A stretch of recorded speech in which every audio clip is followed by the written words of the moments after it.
We had really good practice Monday and Tuesday. I think the message to the players, is, you're practicing to prepare yourself so that you can go play, a really good game. And then the question is what are you willing to do based on what you want? And but really what it's all about is what are you willing to invest, all right, to get what you want.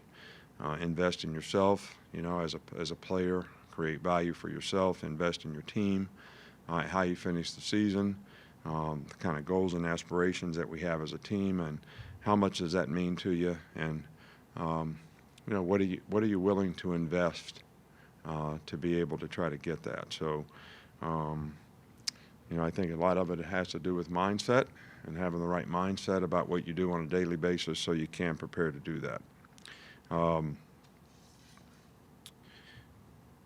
I don't really have anything.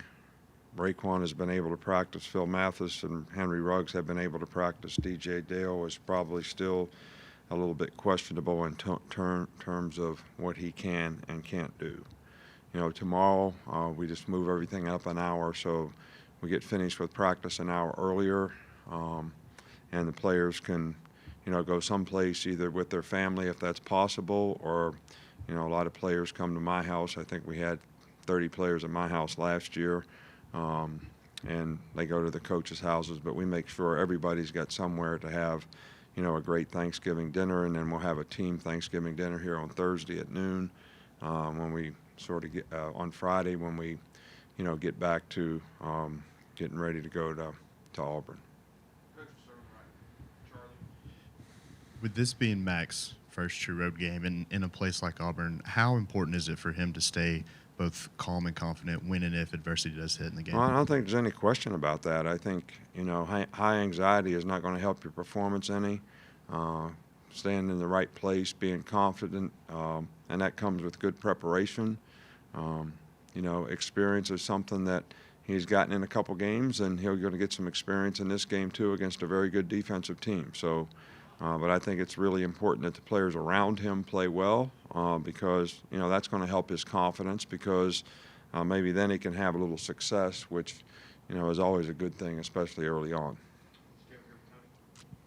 Auburn's been very successful in the red zone. What have you seen that's allowed them to do that, and how do you kind of stop them? Offensively? Yeah. Well, they do a really good job of running the ball, and they use Wildcat and a lot of different other formations, and I think teams that can run the ball effectively, are very difficult to stop in the red zone. So I think that's one of the things that they've always done really, really well. It's what they believe in. It's what they do. And, we have a lot of respect for their ability to throw the ball, and they've made plays passing as well. But I think because you got to stop the run, that enhances those opportunities too.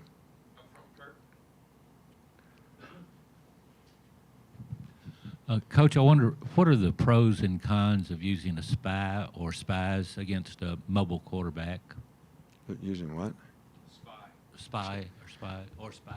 Well, I don't think there's any question that there's some advantage to it. When you rush 4 guys, they usually have 5 guys blocking them. If somebody gets out of the rush lane and you have an athletic quarterback, he has a chance to move up.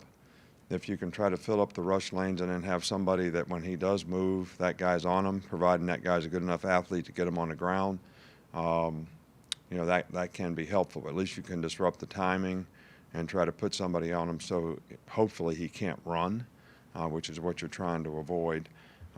So I think there are some real advantages to doing that. Now, obviously you're giving up a rusher, when you do that, so maybe you don't get quite as good a pressure, but it's important that you try to design those things where somebody has a chance to break the pocket, so you at least make the quarterback move off the spot early in the down, so the extra guy becomes a 4th rusher. Hey, Coach. How do you prepare for 2 very good defensive ends that Auburn have, for Derek Brown and Marlon Davison? Well, those guys are outstanding players. They're hard to block. That's what makes them outstanding players.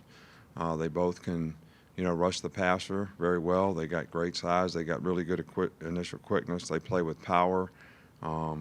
So, you better strike the guy in the right place. You better have the right hand placement on him.